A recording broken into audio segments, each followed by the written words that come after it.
ہے جس سے ورفعنا لک ذکرک، اللہ کا فرمان نشرح لک صدرک منسوب ہے جس سے ورفعنا لک ذکرک، جس ذات کا قرآن میں بھی ذکر جلی ہے، وہ میرا نبی میرا نبی میرا نبی ہے، وہ میرا نبی میرا نبی میرا نبی ہے۔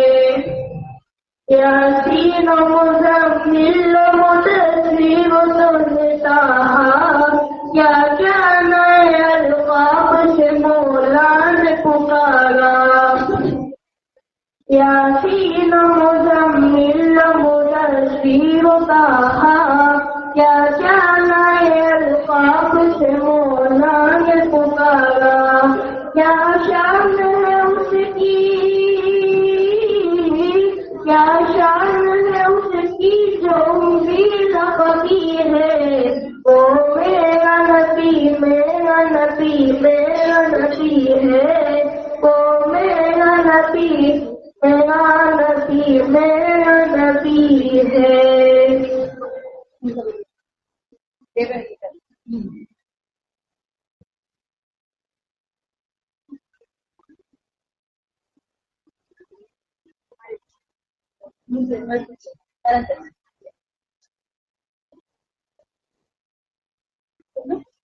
دو بیٹی ایک بیٹا آگے بیٹا نام پڑھائیں گے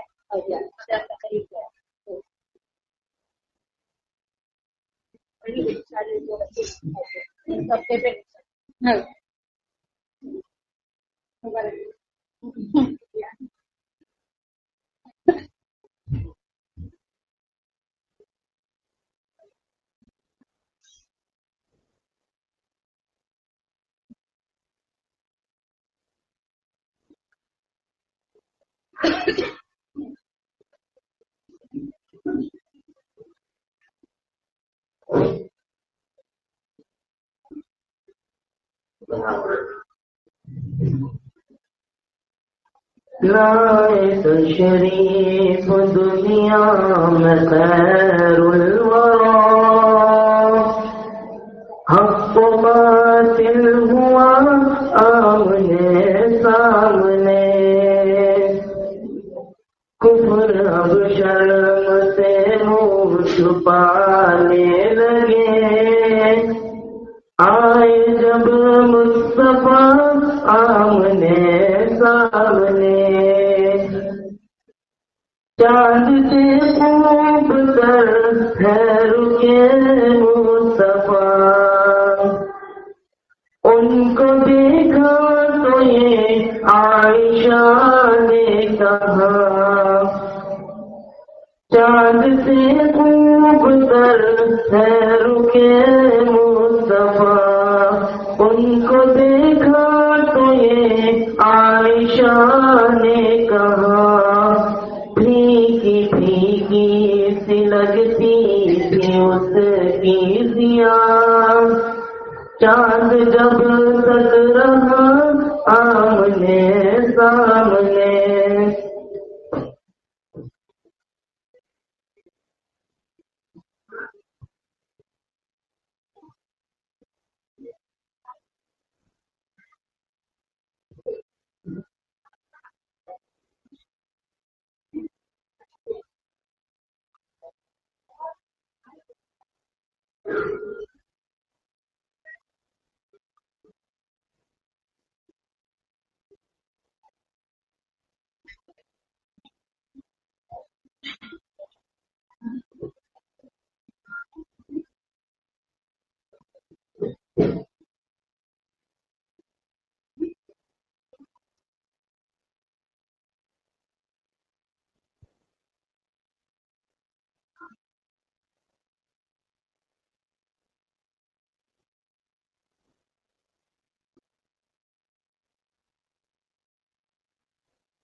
الحمد لله نحمده ونستعينه ونستغفره ونؤمن به ونتوكل عليه ونعوذ بالله من شرور أنفسنا ومن سيئات أعمالنا من يهده الله فلا مضل له ومن يضلل فلا هادي له ونشهد أن لا إله إلا الله وحده لا شريك له ونشهد أن سيدنا وسندنا وحبيبنا وشفيعنا ومولانا محمدا عبده ورسوله صلى الله تبارك وتعالى عليه وعلى آله وأصحابه وأزواجه وذرياته وبارك وسلم تسليما كثيرا كثيرا. أما بعد فأعوذ بالله من الشيطان الرجيم. بسم الله الرحمن الرحيم. وأوفوا الكيل إذا كلتم وزنوا بالقسطاس المستقيم ذلك خير وأحسن تأويلا. ولا تقف ما ليس لك به علم إن السمع والبصر والفؤاد كل أولئك كان عنه مسؤولا. ولا تمش في الأرض مرحا إنك لن تخرق الأرض ولن تبلغ الجبال طولا. كل ذلك كان سيئا عند ربك مكروها. صدق الله مولانا العلي العظيم.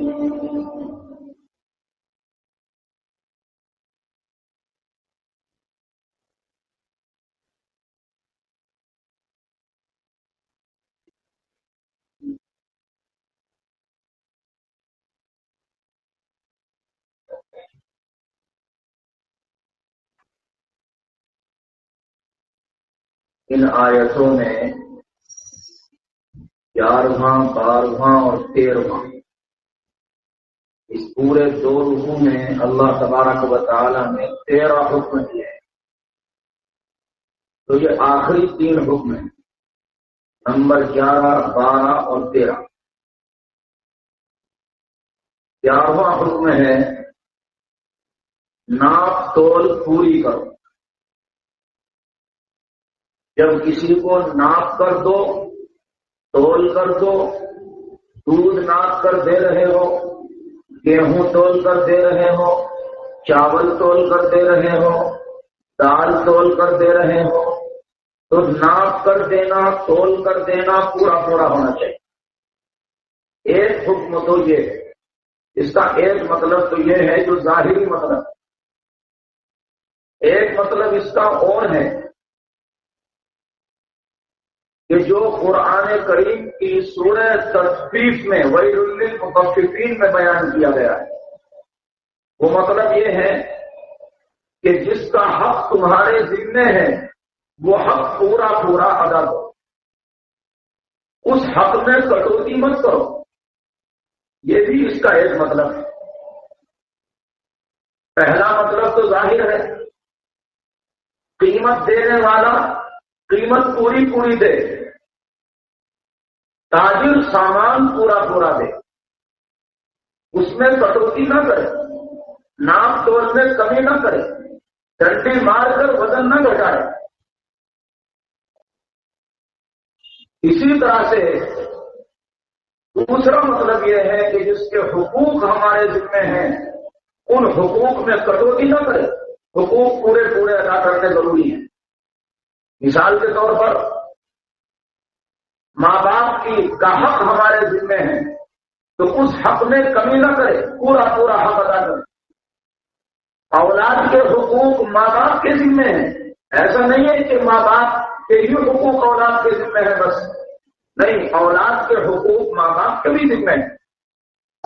نام اچھا رکھے، تعلیم و تربیت کا انتظام کرے، یہ سب اولاد کے حقوق ہیں جو ماں باپ کے ذمے ہیں، تو ان حقوق میں کمی نہ کرے، ان حقوق میں کوتاہی نہ کرے۔ اسی طرح سے شوہر بیوی کے حق میں کمی نہ کرے، بیوی شوہر کے حقوق میں اور فرائض میں کمی نہ کرے۔ اسی طرح سے رعایا اپنے حاکم کے حقوق میں کمی نہ کرے، حاکم اپنی رعایا کے حقوق میں کمی نہ کرے۔ استاد شاگرد کے حق میں کمی نہ کرے، شاگرد استاد کے حق میں کمی نہ کرے۔ جتنے بھی ایک دوسرے کے حقوق آدمی کے ذمے ہیں ان حقوق کو پورا پورا ادا کرے۔ مالک مزدور کے حق میں کمی نہ کرے، مزدور مالک کے اوقات میں کمی نہ کرے، چوری نہ کرے کہ 8 گھنٹے کی ڈیوٹی ہے اور کر رہا ہے 7 گھنٹے، آدھا گھنٹہ لیٹ آتا ہے، آدھا گھنٹہ پہلے چلا جاتا ہے، تو 7 گھنٹے ڈیوٹی نبھاتا ہے صرف 8 گھنٹے کے بجائے۔ یہ چوری ہے وقت میں، یہ حق میں کمی کر رہا ہے، حق پورا نہیں کر رہا ہے مزدور۔ مالک جو ہے، جو مزدوری پر دینے والا ہے، وہ اس کی مزدوری پوری ادا نہیں کرتا، وہ پریشان رہتا ہے، بار بار چکر لگاتا ہے، لیکن مزدور کی مزدوری پوری نہیں ادا کرتا۔ تو دونوں طرف ہدایت دی گئی ہے، مزدور کو بھی ہدایت ہے اور جو مزدوری پر اور کرائے پر کام کرائے اس کو بھی ہدایت ہے۔ یہ سب ایک دوسرے کے حقوق میں کمی نہ کریں۔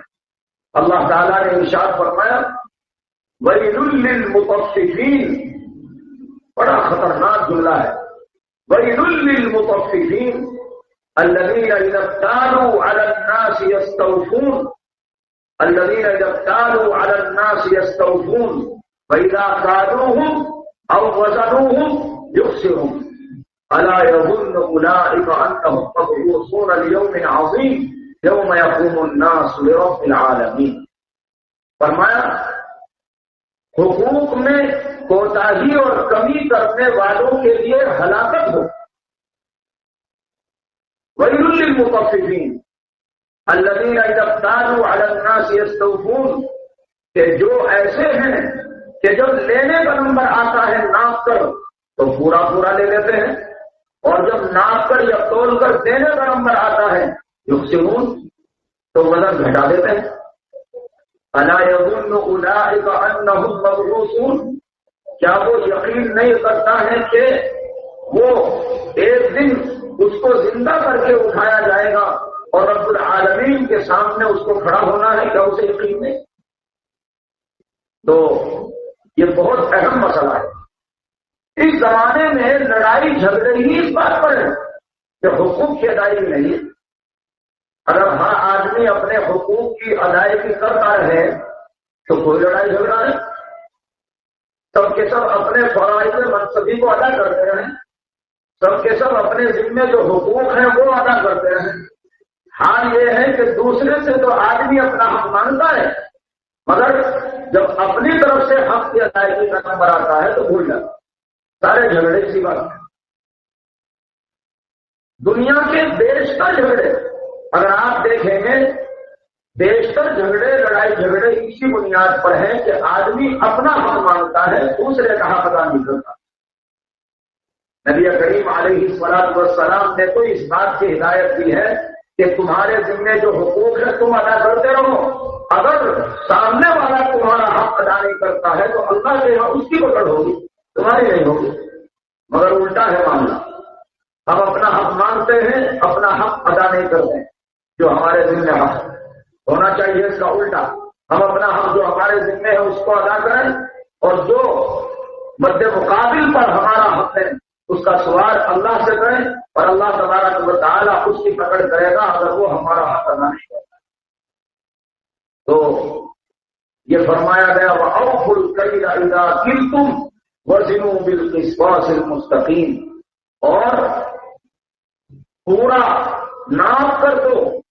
جب تم ناپ کر دینے لگو تو پورا ناپ پوری کرو اور سیدھی ترازو سے تولو. ذَلِكَ خَيْرٌ وَأَحْسَنُ تَعْوِيلًا، یہ بہتر ہے اور اس کا انجام بھی اچھا. اس کا انجام اس لیے اچھا ہے کہ جو تاجر ناپ تول مکمل کرتا ہے لوگوں کے دلوں میں اس کا بھروسہ پیدا ہو جاتا ہے. آدمی اسی کی دکان پہ جاتا ہے.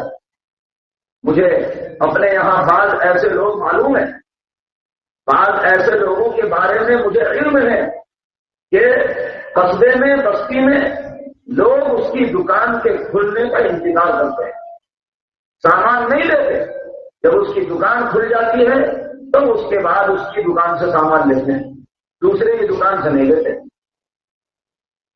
اسی طرح سے اگر دکان بند کر کے چلا گیا تو سامان بند. اب اس کے بعد اسی کی دکان کے کھلنے کا انتظار کریں گے، جب دکان کھلے گی تب سامان لیں. اور جہاں سے وہ خود سامان لیتا ہے غیر مسلم کی دکان سے، اس سے بھی میری بات ہوئی تو میں نے پوچھا اس سے باقاعدہ کہ فلاں آپ کے یہاں سے سامان لیتا ہے اس کا کیا حال ہے. کہنے لگا کہ ایسا تو گاہکی نہیں ہے، ایک بھی گاہک میرے پاس ایسا نہیں ہے. یہ کہنے والا ایک غیر مسلم ہے جس کی دکان سے وہ سامان لیتا ہے. وہ کہتا ہے کہ ایسا سامان لینے والا میری دکان پر جتنے لوگ ہیں ایک بھی ایسا نہیں. بالکل سچا ایماندار. وہ مسلمان ہے، اپنا ایک رشتے دار ہے، تو وہ اس کی تعریف غیر مسلم بھی کر رہے ہیں. اس کی تعریف اور اس کی دکان کے کھلنے کا انتظار اس کی بستی میں لوگ بھی کر رہے ہیں. کیوں؟ سامان اچھا دیتا ہے، پورا پورا دیتا ہے، کوئی کمی نہیں، کوئی کوتاہی نہیں، کچھ نہیں. تو لوگوں پر جس کا اعتبار ہو جاتا ہے اس کا کام بہت اچھا چلتا ہے، اچھی تجارت چلتی ہے. تو ذالک خیر واحسن تأویلا، یہ بہتر ہے، انجام بھی اس کا اچھا ہے. لوگوں کے دل میں اس کا بھروسہ پیدا ہو جاتا ہے، اعتماد ہو جاتا ہے، اور اس اعتماد اور بھروسے کے نتیجے میں اللہ تبارک و تعالیٰ اس کی تجارت کو چمکاتا ہے. اس لیے فرمایا گیا کہ ناپ تول پوری کرو. یہ تو قرآن کریم میں حکم دیا گیا. دوسری جگہ پر اللہ رب العزت والجلال نے حضرت شعیب علیہ السلام کی قوم کا واقعہ ذکر فرمایا.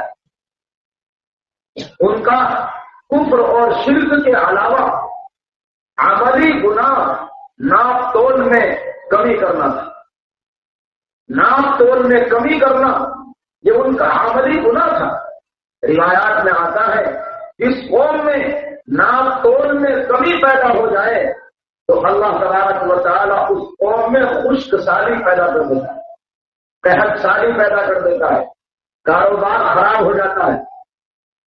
ناپ تول میں اگر کمی آ گئی، عام طریقے سے جتنے لوگوں کے کاروبار خراب ہوتے ہیں اس میں ہم حکومتوں کو کا رونا روتے ہیں، ان کے ظلم کا رونا روتے ہیں.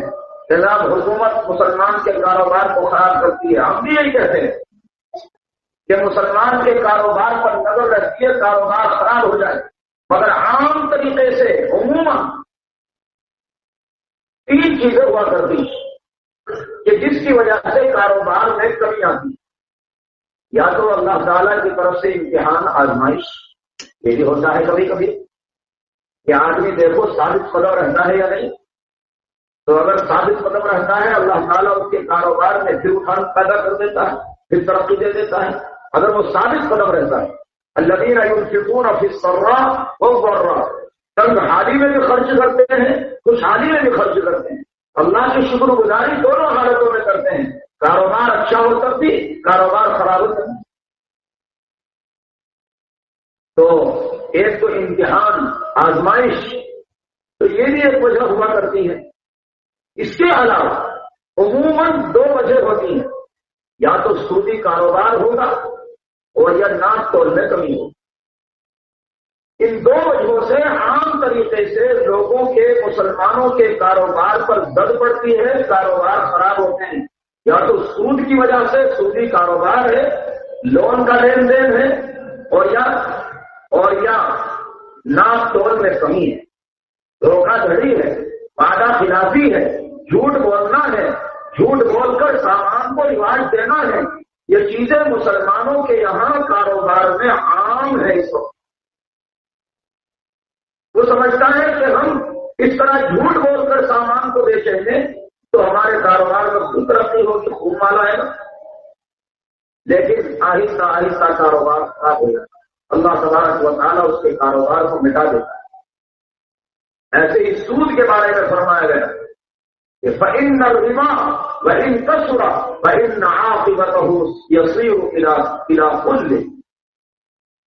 کہ فرمایا گیا کہ سود اگرچہ کتنا ہی زیادہ ہو جائے لیکن اس کا انجام کمی کی طرح ہے، بالآخر وہ مٹ کر رہتا ہے، وہ باقی نہیں رہتا. اس لیے میں عرض کر رہا ہوں کہ شعیب علیہ السلام کی قوم، اس کے اندر یہی گناہ تھا، ایک عملی گناہ، کفر و شرک کے علاوہ کہ وہ نام تول میں کمی کیا کرتے تھے. شعیب علیہ السلام نے ان کو سمجھایا نام تول میں کمی نہ کرو، یہ مال اللہ کا دیا ہوا ہے، نام تول مکمل کرو اور اللہ کے راستے میں اس مال میں سے خرچ کرو. تو شعیب علیہ السلام کو ہی ہنسنے لگے، انہیں پر طنز کسنے لگے، انہیں کا مذاق اڑانے لگے، کہنے لگے انک لانت الحلیم الرشید، آپ ہی اتنے بڑے عقل مند سمجھدار ہیں، آپ جو ہے ہمیں ہمارے مالوں میں یہ بات کہتے ہیں کہ ہم اپنے مالوں میں اپنی مرضی کا نہ کریں. آپ ہمیں اس طرح سے کہہ رہے ہیں، ارے یہ تو ہمارے ہنر سے ہم نے کمایا ہے، ہماری عقل ہماری سمجھ نے ہمیں یہ مان دیا ہے، ہم اپنی محنت سے کماتے ہیں، تو تمہارا کہنا مان لیں اور اپنے مان لیں. بڑے عقل مند آئے ہو تم سے، بڑے ہوشیار. اسی طرح سے نام تول میں کمی عام معمول تھا ان کا. شعیب علیہ السلام بہت زیادہ ان کو سمجھاتے تھے مگر وہ باز نہیں آتے. بالآخر اللہ تبارک و تعالیٰ نے ان کے اوپر عذاب بھیجا. کیا عذاب؟ ان کے اوپر گرمی مسلط کر دی، بے حد شدید گرمی کہ وہ نہ اندر چین ہے نہ باہر چین ہے، کسی جگہ ان کو کوئی چین اور سکون کا نام اور نشان نہیں. پھر اس کے بعد ایک بادل آتا دکھائی دیا، سب کے سب اس کے نیچے جمع ہو گئے کہ اس میں سے ٹھنڈی ہوا آئے گی، بارش برسے گی. چنانچہ اس میں سے آگ کے انگارے برس گئے اور وہ سب کے سب جل بھن کر کے خاک ہو.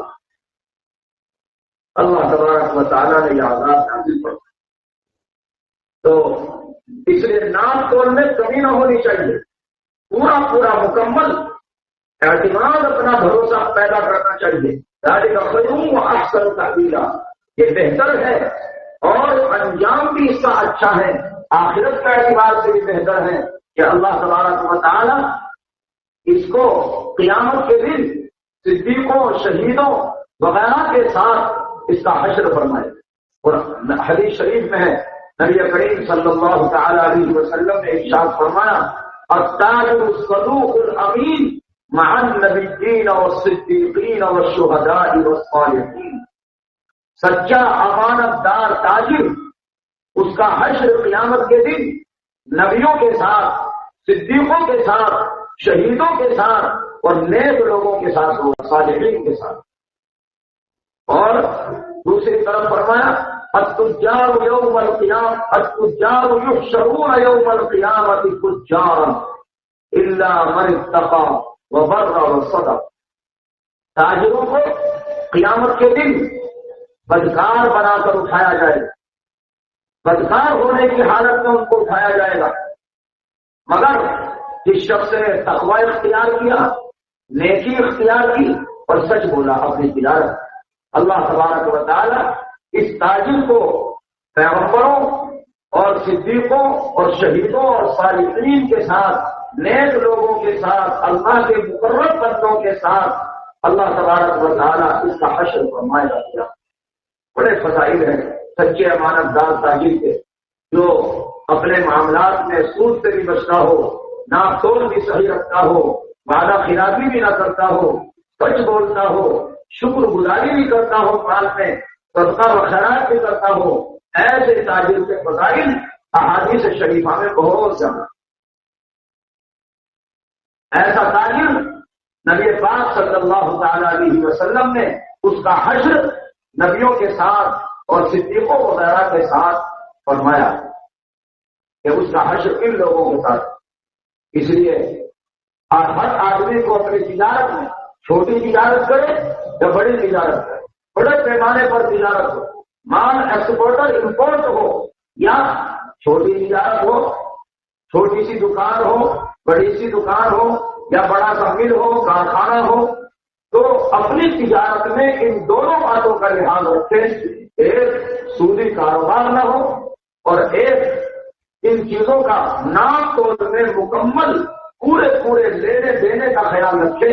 اور اسی طرح سے سچائی، وعدے کی سچائی، زبان کی سچائی، ان چیزوں کو اختیار کرے اپنی تجارت میں. اللہ تبارک و تعالی دنیا میں بھی اس کو ترقی عطا فرمائے گا اور آخرت میں بھی اس کا بہترین شاندار بدلہ اللہ تبارک و تعالی اس کو نصیب فرمائے. اس کے بعد فرمایا وَلَا تَقْفُ مَا لَيْسَ لَكَ بِهِ عِلْمٌ إِنَّ السَّمْعَ وَالْبَصَرَ وَالْفُؤَادَ كُلُّ أُولَٰئِكَ كَانَ عَنْهُ مسؤولا. یہ 12واں حکم ہے ان دو رکوع میں جو احکام دیے گئے. فرمایا اور جس بات کی تجھ کو خبر نہیں اس کے پیچھے مت پڑ.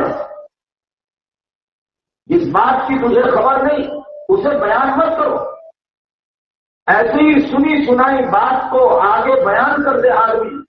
نبی کریم صلی اللہ تعالی علیہ وسلم نے ارشاد فرمایا کفا بالمرء کذبا ان يحدث بكل ما سمع. آدمی کے جھوٹا ہونے کے لیے یہی کافی ہے کہ وہ ہر سنی سنائی بات کو بغیر کسی تحقیق کے آگے چلتا کر دے، آگے بیان کر دے دوسروں سے. تو یہ آدمی جھوٹا ہے، اس آدمی کے جھوٹ کے لیے اتنا ہی کافی ہے. بس یہ نہیں کہ کہیں سے کوئی بات کاٹ میں پڑی اور بس اس کو آگے چلتا کر دیا کہ بھائی یہ بات سنی ہے تم نے، یہ بات میں نے ایسے ایسے سنی ہے، بس بیان کرنا شروع کر دیا اس کو خلاف تحقیق. دنیا اس میں بالکل عام مبتلا ہے، عام. اور موبائل کے زمانے میں تو بہت زیادہ مبتلا، خدا کی پناہ. اس موبائل نے جھوٹ کو بھی عام کر دیا، جھوٹی حدیث بیان کرنے کو بھی عام کر دیا، جس کے اوپر جہنم کی سخت وعید ہے. فرمایا من کذب علی متعمدا فلیتبوأ مقعدہ من النار.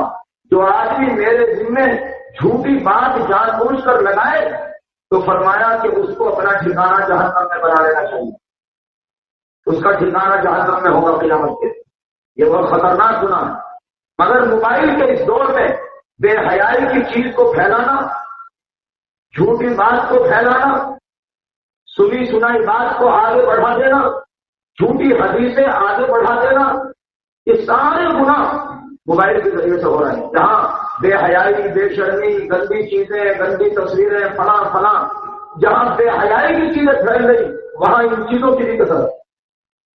اس موبائل نے گناہ کو 10 گنا بڑھا دیا، 10 گنا. اتنے گناہوں کو جنم دیا ہے اس موبائل میں کہ اس کو بیان کرنا مشکل. اس لیے گناہوں کو اس نے جو ہے لوگوں کو اس میں مبتلا کر دیا. ان گناہوں میں کوئی حدیث سامنے آئے گی، کوئی حوالہ نہیں، کچھ نہیں، جھوٹی ہے، کچھ پتا نہیں وہ کیا ہے کیا نہیں ہے، بس ہمارے سامنے آ گئی، ہم نے سوچا اور اس میں لکھتے بھی ہیں اس کو آگے شیئر کرو. جیسے بس ایک ہی کام رہ گیا، باقی دنیا میں کوئی کام نہیں ہے. ہر چیز کو آگے شیئر کرو، آگے شیئر کرو. بس یہی چیز سیکھ لی ہے، آگے شیئر کرو. اور اس میں دعائیہ جملہ بھی لکھتے ہیں، جھوٹی بات ہے اور دعائیہ جملہ بھی لکھتے ہیں جیسے بالکل دعا ابھی قبول ہونے کو تیار ہے. جو اس کو آگے شیئر کرے گا اللہ تعالیٰ اس کو یہ دے اور فلاں دے اور فلاں دے. جیسے ہماری دعا فوراً قبول ہو گئی، جیسے ہم نے لکھی بس قبول ہو گئی، تیار کی قبول ہونے کے لیے، فرشتہ اس کو لینے کے لیے اور قبول ہو گئی. ہمیں معلوم نہیں ہے کہ ہم نے جھوٹی حدیث آگے پہنچا دی. اگر ہم نے کسی ایک یاد رکھیں کسی بات کو کان سے سنا اس کو دل میں جما لیا یقین کر دیا حالانکہ وہ بات سچی نہیں تو اس کان کا قیامت کے دن سوال ہوگا. دل میں جما لیے بات کو تو دل کے بارے میں بھی سوال ہوگا. کیوں جمایا اس کو اپنے دل میں؟ اس خلاف تحقیق بات کو سچا کیوں سمجھا؟ کان سے اس کو سن کر کیوں دل میں اتارا؟ قیامت کے دن کان کے بارے میں بھی سوال ہوگا, دل سے بھی سوال ہوگا, اور اگر زبان سے بولا تو زبان سے بھی سوال ہوگا. ان السمع والبصر, آنکھ سے بھی سوال ہوگا. ہر چیز کے بارے میں قیامت سے سوال. کس طرح سوال ہوگا؟ اللہ تبارک و تعالی ان کو بولنے کی طاقت دے گا. یہ آنکھ بولے گی کہ ہم سے اس نے فلاں فلاں گناہ کیا, یہ کان بولیں گے ہم سے فلاں فلاں گناہ کیے, یہ زبان ہمارے اختیار سے جیسے اب چل رہی ہے ایسے نہیں چلے گی. اللہ تعالیٰ اس پر مہر لگا دے گا, ہمارے اختیار سے نہیں اللہ کے اختیار سے چلے گی. اور زبان کہے گی میرے سے اس نے فلاں کی غیبت کی, فلاں کی چغل خوری کی, فلاں جھوٹ بولا, فلاں بے حیائی کی بات کہی, فلاں بات کی, فلاں بات کی, سب زبان بولی. جتنی بھی گناہ ہم نے زبان سے کیے وہ تمام گناہوں کو قیامت کے دن رب العالمین کے سامنے یہ زبان کھولے گی. اس لیے بہت زیادہ احتیاط سے اپنی زبان, اپنی آنکھ, اپنے کان کو استعمال کرو, بہت زیادہ احتیاط کے ساتھ. ایک دن مرنا ہے, دنیا سے چلے جائیں گے, بس ہمیشہ کی زندگی شروع ہو جائے گی. جیسے آنکھ بند ہوئی یہ ہمیشہ کی زندگی نہیں ہے. علماء نے فرمایا کہ یہ تو بہت معمولی سی زندگی ہے. کتنی زندگی ہے؟ یہ اتنی زندگی ہے کہ جب بچہ پیدا ہوتا ہے تو کان میں اذان کہی جاتی ہے, اور اذان میں اور نماز میں تھوڑا سا فرق ہوتا ہے. مغرب میں تو تھوڑا سا ہی ہوتا ہے, عصر میں 15 منٹ کا ہوتا ہے, اسی طرح سے اور بعض نمازوں میں 15 منٹ کا ہوتا ہے, زیادہ سے زیادہ آدھا گھنٹے کا ہوتا ہے. اس کے بعد نماز ہوتی ہے نماز جنازہ. بس اتنی عمر ہے آدمی, اذان اور نماز. پیدا ہوا تو کان میں اذان کہی گئی, مرا تو اس کی نماز جنازہ پڑھی جاتی ہے. تو اذان اور نماز کے بیچ میں کتنا فصل ہے وہ یا کہ تیری عمر اتنی ہے اے انسان. اور سر اس میں اکڑ جھو مت دکھا, اس میں جھوٹ مت بول, اس میں سچائی کو اختیار کر, اس میں دھوکہ مت دے, اس میں وعدہ خلافی مت کر, اس میں بے حیائی کے کام مت کر, اس میں گندی چیزوں سے بچ. یہ زندگی بہت تھوڑی ہے جس کو آخرت کے لیے تیاری میں انسان کو لگانا چاہیے. تو کیسی غلط چیزوں میں لگا رہا؟ فرمایا ولا تقف ما ليس لك به علم, اور پیچھے نہ پڑ جس بات کی تجھ کو خبر نہیں اس بات کے پیچھے نہ پڑ. ان السمع والبصر والفؤاد كل اولئك كان عنه مسؤولا. بے شک کان اور آنکھ اور دل ان سب کی قیامت کے دن پوچھ ہوگی. اللہ تبارک و تعالی ان کے بارے میں سوال فرمائے گا کہ ان کو کہاں کہاں تم نے استعمال کیا اور کہاں کہاں تم نے ان کو خرچ کیا. اس کے بعد ارشاد فرمایا ولا تمش في الارض مرحا انك لن تخرق الارض ولن تبلغ الجبال طولا. فرمایا اور زمین پر اتراتا ہوا مت چل, زمین پر اکڑ کر اطراعات کو کان سے سنا, اس کو دل میں جما لیا یقین کر دیا حالانکہ وہ بات سچی نہیں تو اس کان کا قیامت کے دن سوال ہوگا. دل میں جما لیے بات کو تو دل کے بارے میں بھی سوال ہوگا. کیوں جمایا اس کو اپنے دل میں؟ اس خلاف تحقیق بات کو سچا کیوں سمجھا؟ کان سے اس کو سن کر کیوں دل میں اتارا؟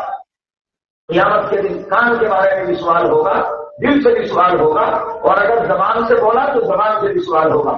ان السمع والبصر, آنکھ سے بھی سوال ہوگا. ہر چیز کے بارے میں قیامت سے سوال. کس طرح سوال ہوگا؟ اللہ تبارک و تعالی ان کو بولنے کی طاقت دے گا. یہ آنکھ بولے گی کہ ہم سے اس نے فلاں فلاں گناہ کیا, یہ کان بولیں گے ہم سے فلاں فلاں گناہ کیے, یہ زبان ہمارے اختیار سے جیسے اب چل رہی ہے ایسے نہیں چلے گی. اللہ تعالیٰ اس پر مہر لگا دے گا.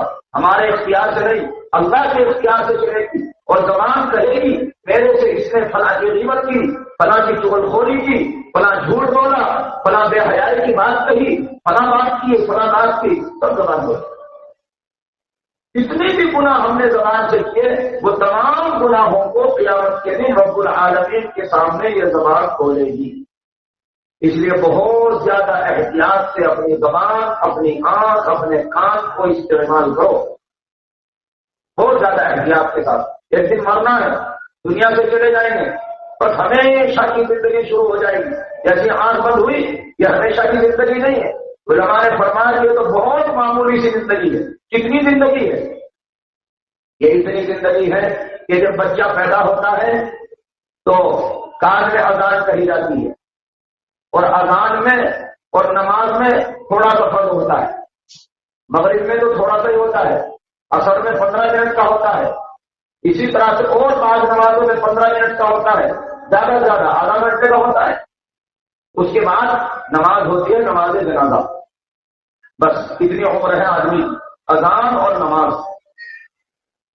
پیدا ہوا تو کان میں اذان کہی گئی، مرا تو اس کی نماز جنازہ پڑھی جاتی ہے. تو اذان اور نماز کے بیچ میں جتنا فصل ہے وہ یا کہ تیری عمر اتنی ہے اے انسان. اور سر اس میں اکڑ تھو مت دکھا، اس میں جھوٹ مت بول، اس میں سچائی کو اختیار کر، اس میں دھوکہ مت دے، اس میں وعدہ خلافی مت کر، اس میں بے حیائی کے کام مت کر، اس میں گندی چیزوں سے بچ. یہ زندگی بہت تھوڑی ہے جس کو آخرت کے لیے تیاری میں انسان کو لگانا چاہیے. تو کیسی غلط چیزوں میں لگا رہا؟ فرمایا وَلَا تَقْفُ مَا لَيْسَ لَكَ بِهِ عِلْمٌ، اور پیچھے نہ پڑ جس بات کی تجھ کو خبر نہیں اس بات کے پیچھے نہ پڑ. ان السمع والبصر والفؤاد كل اولئك كان عنه مسؤولا. بے شک کان اور آنکھ اور دل ان سب کی قیامت کے دن پوچھ ہوگی. اللہ تبارک و تعالی ان کے بارے میں سوال فرمائے گا کہ ان کو کہاں کہاں تم نے استعمال کیا اور کہاں کہاں تم نے ان کو خرچ کیا. اس کے بعد ارشاد فرمایا وَلَا تَمْشِ فِي الْأَرْضِ مَرَحًا إِنَّكَ لَن تَخْرِقَ الْأَرْضَ وَلَن تَبْلُغَ الْجِبَالَ طُولًا. فرمایا اور زمین پر اتراتا ہوا مت چل، زمین پر اکڑ کر اتراتا ہوا مت چل. إِنَّكَ لَن تَخْرِقَ الْأَرْضَ، بے شک تو زمین کو پھاڑ نہیں سکتا اور پہاڑ کی بلندی کو تو نہیں پہنچ سکتا. پہاڑ تیرے سے بہت بلند ہے، اس لیے تو سینہ تان کر چلے، پاؤں مار کر چلے. اگر میں تکبر میں اتراہٹ میں تو ایسا مت کر. تو زمین کو پھاڑ نہیں سکتا، پہاڑ کی بلندی کو اگر تو سینہ تان کر چلتا ہے تو پہاڑ کی بلندی کو نہیں پہنچ سکتا. اس لیے زمین پر اتراتا ہوا مت چل، تکبر کرتا ہوا مت چل. تکبر تیرے لیے دیکھ نہیں دیتا، تکبر اللہ کے لیے دیکھ دیتا. اللہ کو حقیقت کو تکبر کرے کیونکہ وہ ہے ہی اکبر. اللہ اکبر، اللہ بڑا ہے، سب سے بڑا ہے. اس لیے تکبر اللہ کو دیکھ دیتا ہے، تجھے دیکھ نہیں دیتا. تو تو مخلوق ہے، تو اللہ تعالیٰ نے تجھے پیدا کیا ہے، ایک دن مر جائے گا. کسی نے کہا کہ شروع میں پیدا ہوا انسان تو ایک ناپاک کپڑے سے پیدا ہوا، کپڑے کو لگ جائے تو اس کو دھونا پڑتا ہے، تو وہ ناپاک کپڑا ہے، اس سے پیدا ہوا. اور جب مر جائے گا تو کیڑے مکوڑوں کو خوراک بن جائے گا. قبر میں جانے کے بعد ذرا سی زندگی تھوڑی سی ملی ہے درمیان کی، اس میں اکڑتا ہے، اس میں اتراتا ہے، اس میں دوسروں کو کہتا ہے کہ وہ میرے سامنے کیا ہے، اس کی میرے سامنے کیا حیثیت. نہیں، حیثیت کو اللہ تبارک و تعالیٰ جانتا ہے. ہم فیصلہ نہیں کر سکتے کہ کس کی کیا حیثیت ہے. ہم یہ فیصلہ نہیں کر سکتے کس کی کیا حیثیت ہے. یہی تکبر، یہی بڑائی ہے جو دلوں میں دشمنی کا بیج ہوتا ہے. دوسروں کے مقابلے میں تکبر کرتا ہے آدمی، بڑائی کرتا ہے آدمی. میں فلاں، کچھ نہیں ہے، میں تو اللہ ہے بس. وہی ہے ایسا کہ جس کو یہ زیب دیتا ہے کہ میں باقی کسی انسان کو زیر نہیں دیتا کہ میں ایسا ہوں، کوئی کچھ نہیں، سب اللہ کے بندے ہیں، اللہ کی مخلوق۔ بزرگوں نے یہاں تک لکھا ہے ہمارے اکابر میں، بزرگان دین نے، کہ آدمی اس وقت تک ترقی نہیں کر سکتا جب تک کتے سے بھی اپنے کو جو ہے توازن کے اعتبار سے، یہ مطلب نہیں ہے کہ آدمی جو ہے مخلوق کے اعتبار سے کتے سے اپنے کو گھٹیا سمجھے، نہیں، بلکہ اس اعتبار سے سمجھے کہ اگر ہمارا خاتمہ ایمان پر نہ ہوا تو ہم کتے سے بھی گزرے۔ حضرت مولانا اشرف علی تھانوی رحمۃ اللہ علیہ نے پہلے بھی میں نے ضرور بیان کیا ہوگا، اس لیے کہ بہت دنوں سے جو ہے وہ تفسیر چل رہی ہے، 10-12 سال ہو گئے، اللہ کا فضل ہے الحمدللہ، خدا کرے جب تک زندگی ہے تو چلتا رہے سلسلہ۔ تو میں عرض کر رہا ہوں کہ حضرت مولانا اشرف علی تھانوی رحمۃ اللہ علیہ نے واقعہ بیان فرمایا کہ ایک بزرگ تھے اللہ والے، تو ان کے محلے میں ان کو ایک شخص کہا کرتا تھا کہ بزرگ بنا پھرتا ہے، تیرے سے تو میرا کتا ہی اچھا ہے۔ جب بھی وہ سامنے پڑے، سامنے دکھائی دے تو یہی کہے کہ بزرگ بنا پھرتا ہے، تیرے سے تو میرا کتا ہی اچھا ہے۔ وہ بزرگ کچھ جواب نہیں دیتے، خاموش رہتے۔ ان بزرگ کا بیمار ہو گئے، ان کا انتقال کا وقت قریب آ گیا، انہوں نے سمجھا کہ اب میری زندگی نہیں ہے، اب میں دنیا سے جانے کا وقت میرے قریب آ گیا۔ تو انہوں نے اپنے گھر والوں سے کہا کہ میرا جب انتقال ہو جائے اور میرے جنازے کو کفنا کر لے کر چلے تو فلاں شخص کے دروازے پر میرے جنازے کو رکھ دیں۔ چنانچہ ایسا ہی ہوا، ان کا انتقال ہو گیا۔ چند دنوں کے بعد ان کو غسل دے کر کفنا کر لے کر چلے تو اس شخص کا گھر آیا تو گھر کے سامنے جنازہ رکھ دیا۔ اللہ تبارک و تعالیٰ نے، انہوں نے دعا کر رکھی تھی پہلے سے، تو وہ اٹھ بیٹھے زندہ ہو کر، اور انہوں نے کہا کہ گھر والے کو بلا کر لاؤ۔ گھر والے کو بلا کر لایا گیا اور اس سے کہا بھائی تم روزانہ مجھے یوں کہتے تھے کہ بزرگ بنا پھرتا ہے، تیرے سے تو میرا کتا ہی اچھا ہے، تو میں نے کبھی تجھے جواب تو نہیں دیا؟ کہ نہیں، کوئی جواب نہیں دیا کبھی۔ کہ تمہیں معلوم ہے میں نے جواب کیوں نہیں دیا؟ مجھے تو معلوم نہیں ہے۔ سنیے کان کھول کر کے، کیا شاندار بات کہی ہے، اور ہم سب کو وہ بات اپنے دل پر لکھ لینے کے قابل ہے، یاد رکھنے کے قابل ہے، پلے سے باندھ لینے کے قابل ہے، زندگی میں اس کو ہمیشہ محفوظ رکھیں، یاد رکھیں۔ کیا کہا ہم بزرگ کریں؟ فرمایا بھائی میں نے اس لیے جواب نہیں دیا تھا، خاموش رہتا تھا کہ مجھے اپنے خاتمے کے بارے میں معلوم نہیں تھا کہ ایمان پر ہوگا یا کفر پر ہوگا۔ اگر میرا خاتمہ کفر پر ہو جاتا تو تیرا کتا اچھا تھا مجھ سے، اب الحمدللہ میرا خاتمہ ایمان پر ہو گیا ہے، اب بولتا ہوں اور کہتا ہوں کہ میں اچھا ہوں تیرے کتے سے۔ اور یہ کہہ کر پھر لیٹ گئے، انتقال ہو گیا، اور گھر والے جو ہے ان کو نماز پڑھ کر دفنا کر کے آئے۔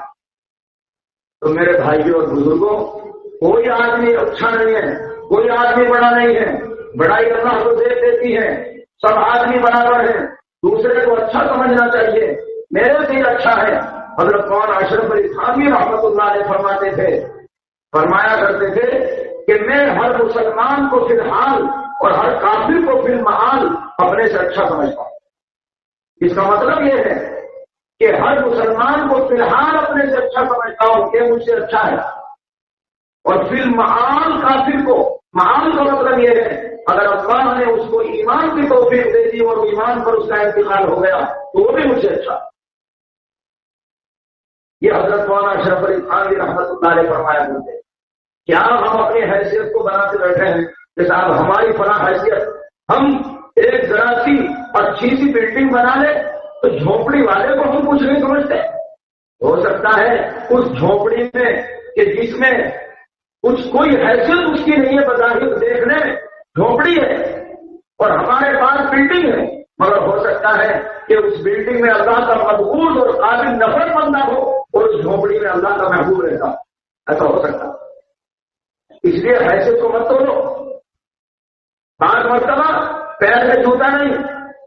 بدن پہ صحیح طریقے سے کپڑا نہیں، کالا کلوٹا انسان ہے، کوئی اس کی طرف دیکھنا بھی پسند نہیں کرتا، کوئی اس کو بٹھانا پسند نہیں کرتا، مگر اللہ کے نزدیک اس کی عزت ہوتی ہے، اس کا ایک اکرام ہوتا ہے، اللہ کا محبوب بندہ ہوتا ہے۔